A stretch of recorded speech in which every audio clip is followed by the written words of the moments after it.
it is just alarming statistics. The news of 2 more officer-involved shootings within the last 48 hours has hit very close to home for one local agency. WTVA's Garner Montgomery is live in Boonville with the very latest information. He spoke with the Prentiss County Sheriff about the challenges these officers face every day.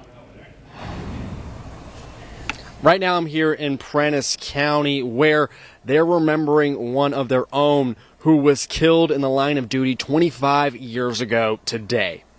This wall in the lobby of the Prentiss County Sheriff's Office is decorated with the memories of a deputy who died too soon. Deputy Michael Highsaw responded to a disturbance call in Jumpertown on March 11th, 1999. He responded to that call and really wasn't even on duty that day.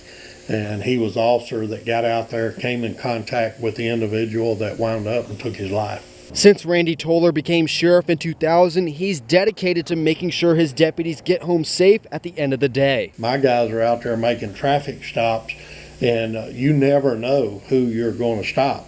And they could pull a gun on you, shoot you, and leave you laying there and drive off. Law enforcement officers are trained to de-escalate when dealing with aggressive suspects. Your response would be to lower your tone and try to remain as calm as possible with that person and to try to bring them down. That don't always work though. When an officer has enough reason to feel threatened, they have to make a split-second decision.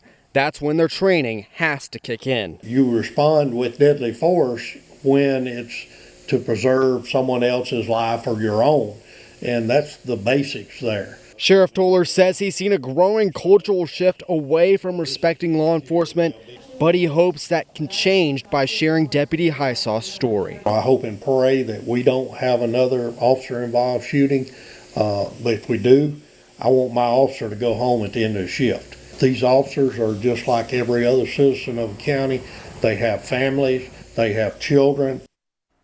And regular citizens like you and me can also help law enforcement just by cooperating and being respectful at a traffic stop. Even if you're in big trouble, it's good for things to not escalate. So just be cooperative with law enforcement, and so we can avoid these situations from happening, because so much tragedy is brought when someone has to use their weapon in law enforcement. Live in Prentiss County in Boonville, Garner Montgomery, WTVA 9 News.